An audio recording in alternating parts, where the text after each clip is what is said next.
সবার আগে বাংলাদেশের কাউন্টার ন্যারেটিভ হবে আমরাই বাংলাদেশ। ওরা বলবে সবার আগে বাংলাদেশ, আমরা বলবো সেটাই তো আমরাই বাংলাদেশ।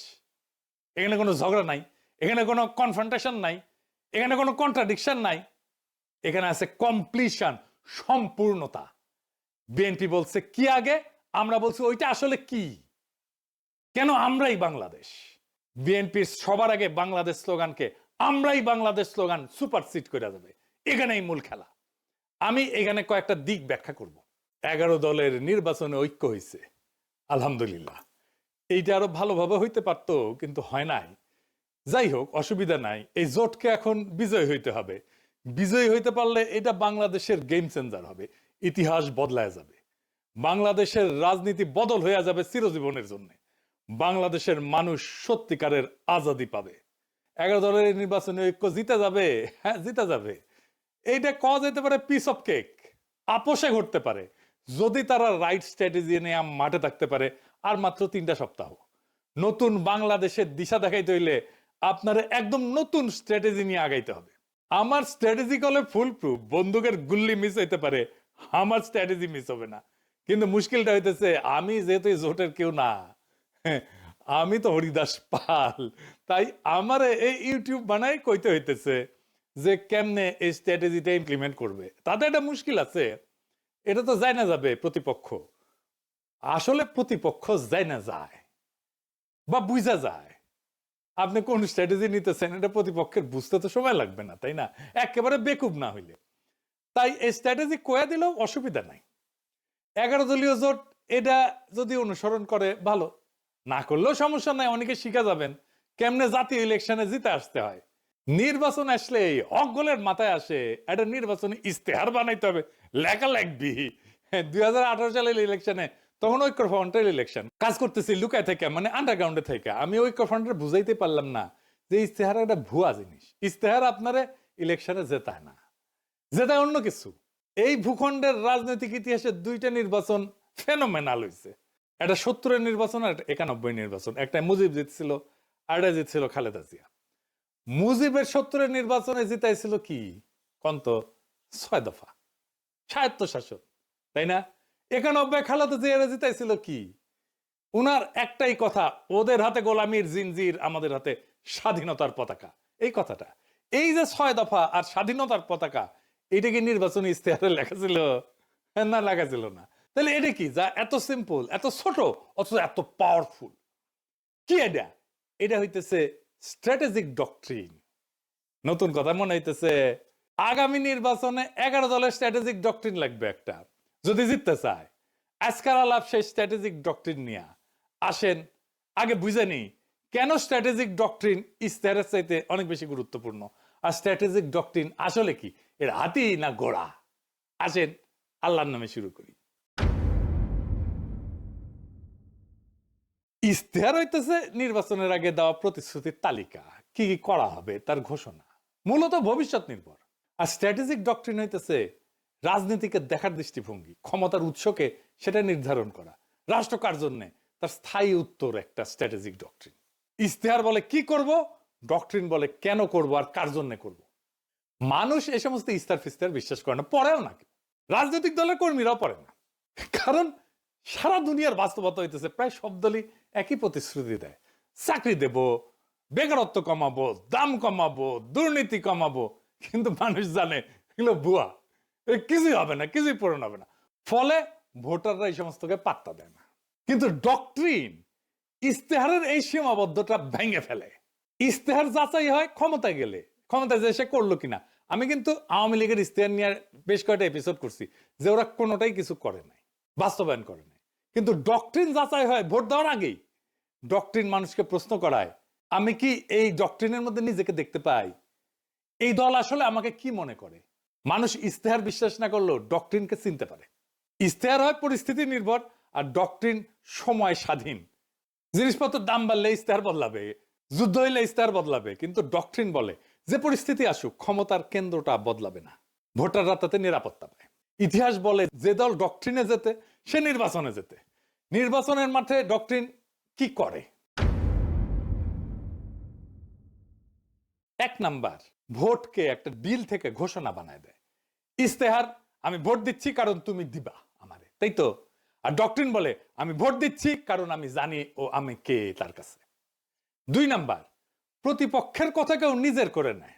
তার প্রতিপক্ষ যত কথা বলবে আমাদের ফ্রেমে বলবে, এটাই ডক্ট্রিন ঠিক করে। এটা আমরা আগে পরে আরো বিস্তারিত বলবো। ডক্ট্রিন ঠিক হলে ইস্তেহার তার বাইরে যেতে পারে না। ডক্ট্রিন ইস্তেহারের সীমা টেনে দেয়। আর মানুষের মনস্তত্ত্ব, মানুষ কি বিশ্বাস করে? মানুষ বিশ্বাস করে যে তাকে সম্মান দেয়, যে তাকে ছোট করে না, যে তাকে মর্যাদা দেয়, যে তাকে রাষ্ট্রের মালিক বানায়, তাকে বিশ্বাস করে। আর ইস্তেহার বলে আমি তোমার এটা দেব। ডক্ট্রিন বলে আরে তুমি কি দেবো, তুমি তো মালিক। ডক্ট্রিন এটা বুঝায় দেয়। ইস্তেহার আপনাকে গ্রহীতা বা অনুগ্রহ প্রার্থী বানায়, ডক্ট্রিন আপনাকে মালিক বানায় দেয়। মালিক ভিক্ষার উপরে ভোট দেয় না। নির্বাচন তো প্রতিশ্রুতির প্রতিযোগিতা না, নির্বাচন দেশের মালিকানা নির্ধারণ করে। তাই ইস্তেহারের চেয়ে গুরুত্বপূর্ণ আমরা রাষ্ট্রকে, রাজনীতিকে, মানুষকে, জনগণকে, রাষ্ট্রের সাথে জনগণের সম্পর্ককে কিভাবে দেখি। নির্বাচনে মানুষ প্রতিশ্রুতিতে ভোট দেয় না, এটা বুঝতে হবে বাংলাদেশে পলিটিশিয়ানদেরকে। নিজের অবস্থানকে যে বুঝাই দিতে পারে তারে ভোট দেয়। আর যেই দল মানুষকে তার অবস্থান বুঝায় দেয় সেই দল ইস্তেহার ছাড়াই জয়ী হইতে পারে। ইস্তেহার ভুয়া জিনিস, ডক্ট্রিন আসল জিনিস। তাইলে 11 দলীয় জোটের বিজয়ের লক্ষ্যে স্ট্র্যাটেজিক ডক্ট্রিন কি হইতে পারে? আগে দেখে নেই বিএনপির স্ট্র্যাটেজিক ডক্ট্রিন কি এই নির্বাচনে, বলতে পারবেন? এটা জানা দরকার, কারণ এই বিএনপির স্ট্র্যাটেজিক ডক্ট্রিনকে হারাইতে হবে। কি সেটা? সেটা হইতেছে সবার আগে বাংলাদেশ। আমার আগে আমরা, আমাদের আগে দেশ, সবার আগে বাংলাদেশ।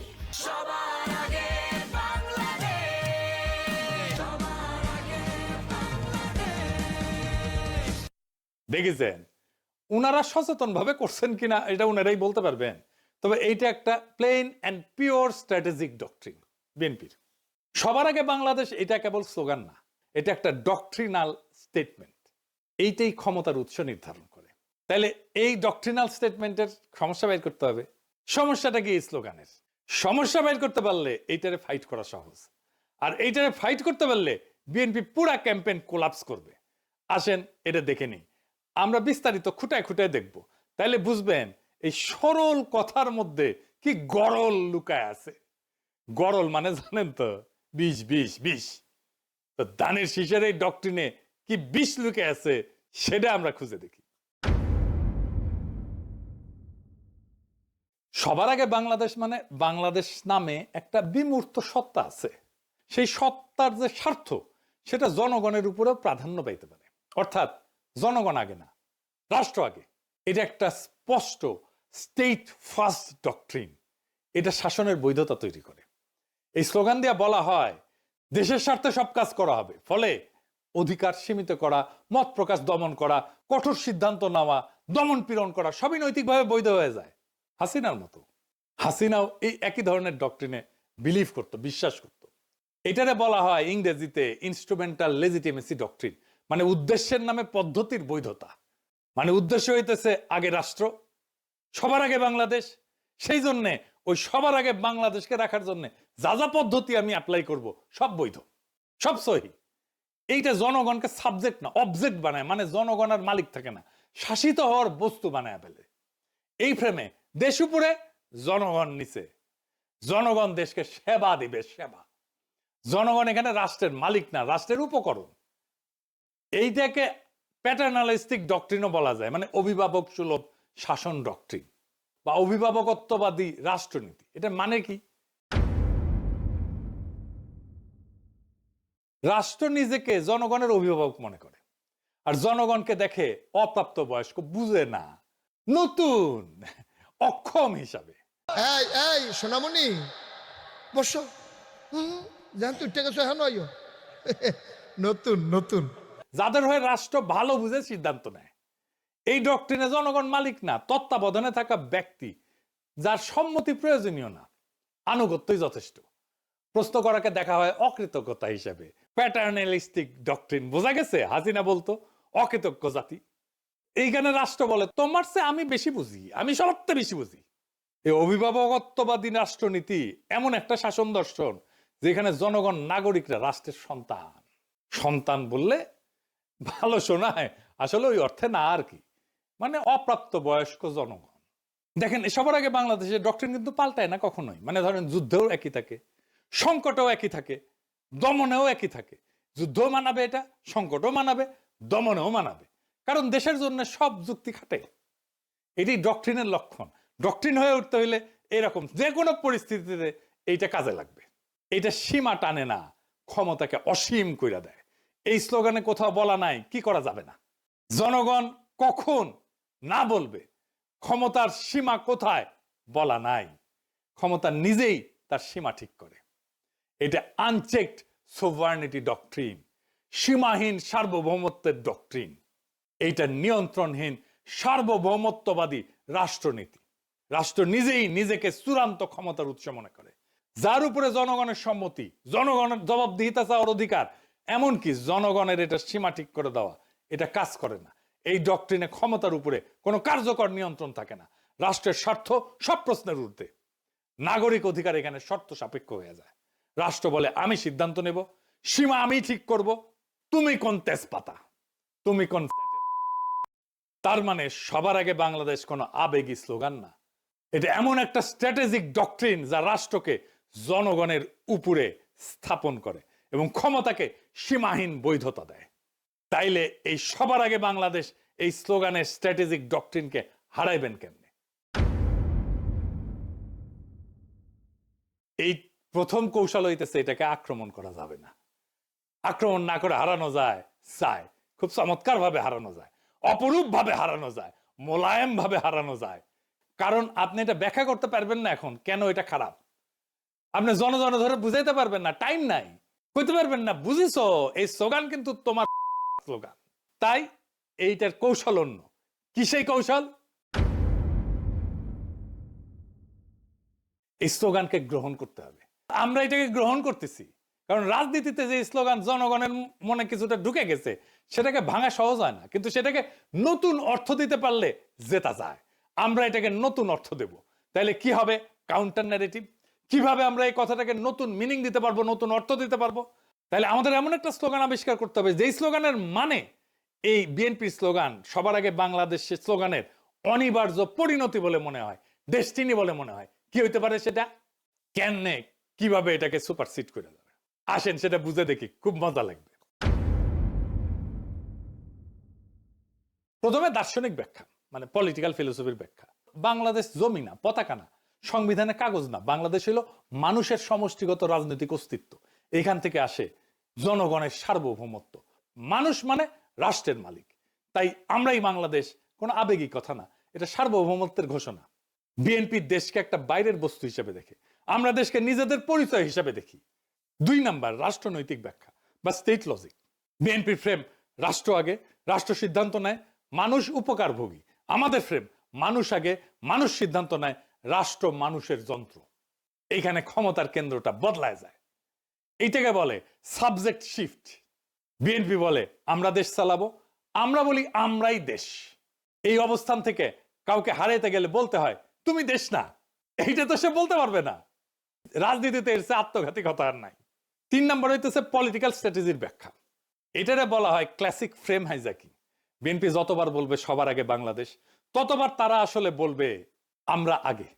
তারা নিজেরাই জনগণকে কেন্দ্র বানাবে, আমাদের ফ্রেম রিপিট করবে। এটারে বলা হয় নো এসকেপ ন্যারেটিভ। ওরা কথা বললেই আমার ভাষায় কথা বলবে। 4 নম্বর হইতেছে মার্কেটিং ব্যাখ্যা, পলিটিক্যাল মার্কেটিং আর কি, মানে পণ্যের মার্কেটিং না। বিএনপির স্লোগান অ্যাবস্ট্রাক্ট প্রোডাক্ট সেন্ট্রিক, মানে মানুষ শুধু সমর্থন করে। আমাদের স্লোগান আইডেন্টিটি বেসড, মানুষ নিজেকে এটার ভিতরে দেখতে পায়। মানুষ পোস্টারে লিখবে আমরাই বাংলাদেশ, কারণ এটা স্লোগান না, এটা সেলফ আইডেন্টিটি স্টেটমেন্ট। মানুষ যেটা নিজের পরিচয় মনে করে ওইটার সাথে বিশ্বাসঘাতকতা করে না। বোঝা গেছে? খুব সিম্পল 2টা শব্দ, বিধ্বংসী। আপনাদের মনে আছে আওয়ামী লীগের জয় বাংলা স্লোগানটারে ক্যাপচার কইরা ধ্বংস করে দিছিলাম।